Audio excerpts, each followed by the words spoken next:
यह कहानी है सीतापुर नाम के एक छोटे से गांव की। गर्मियों का मौसम अब जाने वाला था और सर्दियों का मौसम आने वाला था। गांव में सभी लोगों ने अपने सर्दियों का बंदोबस्त कर लिया था।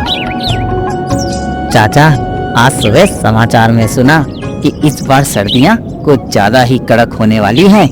मैंने तो अपने सर्दियों का बंदोबस्त कर लिया है। मैंने रामू से बोलकर काफी लकड़ियां मंगवा ली हैं घर पर और रजाई गद्दे भी ले लिए हैं। बहुत बढ़िया किशन, तुम तो बहुत ही समझदार हो, इसलिए तुमने समय रहते सब कुछ ले लिया। लेकिन वह भोला रामू, उसका क्या होगा?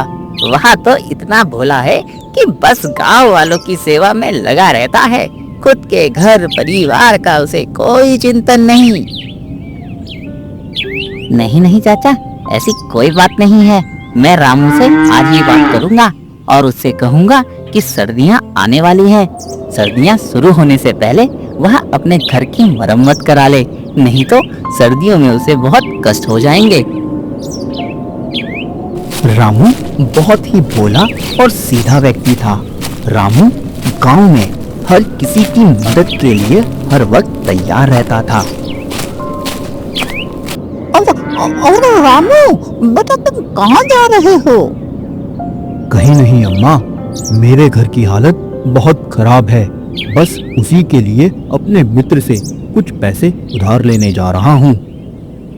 अब बेटा, जैसे कि तुम्हें पता ही है कि अब तो सर्दियाँ शुरू ही होने वाली हैं। क्यों ना तुम मुझ बुजुर्ग के लिए कुछ लकड़ियाँ ले आओ, ताकि मैं अपने चूल्हे में आग जलाकर आग ताप सकूं। नहीं तो मैं बुजुर्ग औरत कहाँ ठंड में इधर उधर भटकती रहूंगी। मेरा इतना काम कर दो बेटा। ठीक है अम्मा, आप चिंता ना करें, मैं आपके लिए लकड़ियाँ ले आऊंगा।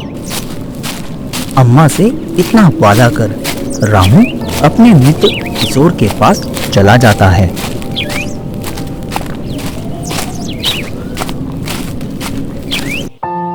अरे मित्र रामू, बड़े दिनों बाद दिखाई दिए। यहाँ कैसे आना हुआ? आओ बैठो। मित्र किशोर, मैं तो आपके ही पास आ रहा था। हाँ मित्र, कहो किस प्रकार मैं तुम्हारी सहायता कर सकता हूँ? मित्र किशोर, मेरे घर की हालत तो तुमने देखी ही है। पूरी छत टूटी फूटी पड़ी है और खिड़कियों से हवा आर पार होती है। अब रमा और बच्चों सभी की छुट्टी पड़ने वाली है और सर्दियों में वह मेरे पास आने वाले हैं। मुझे अपने घर की मरम्मत करानी है। क्या तुमसे कुछ पैसे उधार मिल सकते हैं? मित्र रामू, मैंने तो अपनी सर्दियों के बंदोबस्त में अपने सारे पैसे खर्च कर दिए हैं। तुम्हें पता है ना कि हमारे गांव में सर्दियां बर्फ के जैसे गिरती हैं।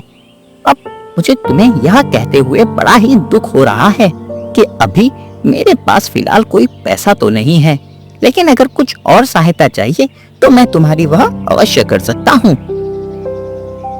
कोई बात नहीं मित्र, मुझे अभी सिर्फ पैसों की आवश्यकता है ताकि मैं अपने घर की मरम्मत करा सकूं। अच्छा ठीक है मित्र, अब मैं चलता हूँ। रामू अपने मित्र किशोर के पास से उदास होकर अपने घर की ओर लौट आता है।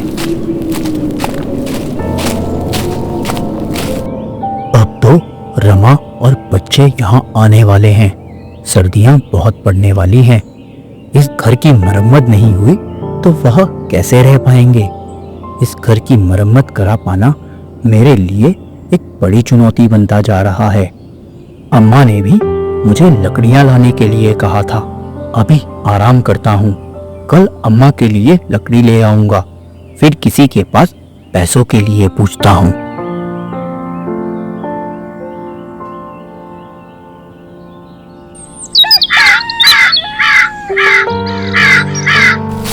अगले दिन रामू अपनी कुल्हाड़ी लेकर जंगल की ओर निकल पड़ता है।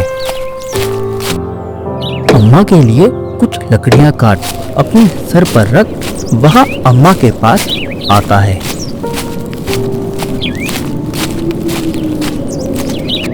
अम्मा, अरे ओ अम्मा, ये लो, मैं तुम्हारे लिए लकड़ी ले आया हूँ। अरे रामू बेटा, तुम्हारा बहुत बहुत धन्यवाद। तुमने मुझ बुजुर्ग के लिए इतना कष्ट सहा। अम्मा को लकड़ियां देकर रामू अपने घर की ओर आ ही रहा था, तभी उसे डाकिया मिलता है। अरे रामू चाचा, ये लो, भाभी का डाक आया है तुम्हारे लिए। डाकिया से दिया हुआ पत्र लेकर रामू अपने घर आ जाता है। अपनी चारपाई पर बैठकर रामू आराम से रमा का खत पढ़ता है। अब बच्चों की सर्दियों की छुट्टी पड़ने वाली है, जल्द ही हम तुम्हारे पास आ रहे हैं। हे ईश्वर, यह लोग तो अब यहाँ आ रहे हैं, लेकिन हमारे घर की हालत तो बिल्कुल भी अच्छी नहीं है। समझ नहीं आ रहा कि मैं क्या करूं। कुछ दिनों बाद रमा नंदू के साथ गांव आ जाती है।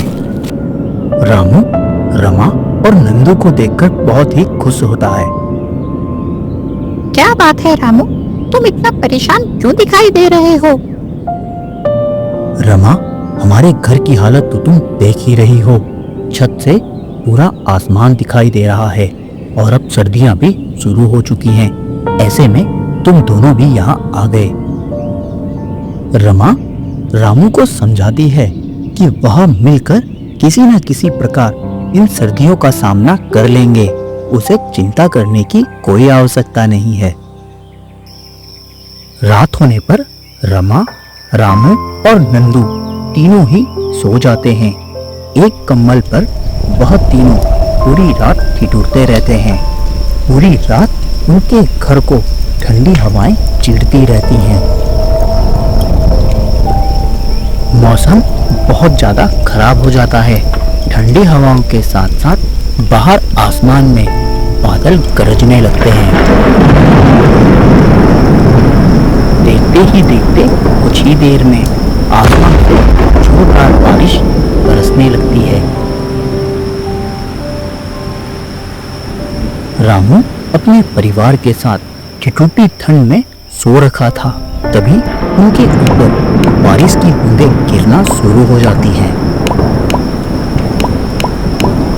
बारिश की बूंदों को अपने ऊपर गिरता देख वह तीनों खड़े हो जाते हैं और उनके देखते ही देखते उनके पूरे घर में पानी भर जाता है। रामू और रमा की समझ में अब कुछ नहीं आ रहा था कि इस तेज बारिश और ठिठुराने वाली ठंड में क्या किया जाए। रमा, यहाँ तो बहुत ही ज्यादा पानी हो गया है। अब हमें अपने मित्र के घर जाना चाहिए। वह हमें रात गुजारने की व्यवस्था तो करा ही देगा। जी हाँ, आप बिल्कुल सही कह रहे हैं। चलो जल्दी चलो।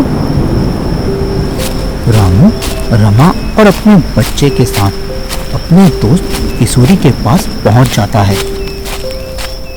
रामू के लाख बुलाने पर भी किशोरी दरवाजा नहीं खोलती और रामू अपने परिवार के साथ बाहर भीगता रहता है। रामू रात गुजारने के लिए गांव में सभी के पास जाता है, लेकिन कोई भी उसे अपने घर में बना नहीं देता।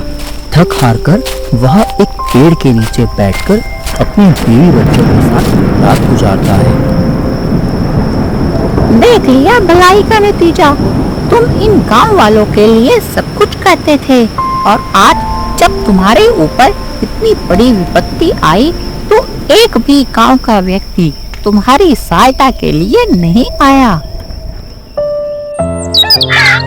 अगले दिन बारिश बंद होने पर रामू अपनी कुल्हाड़ी लेकर जंगल की ओर अपनी बीवी बच्चों के साथ बढ़ जाता है।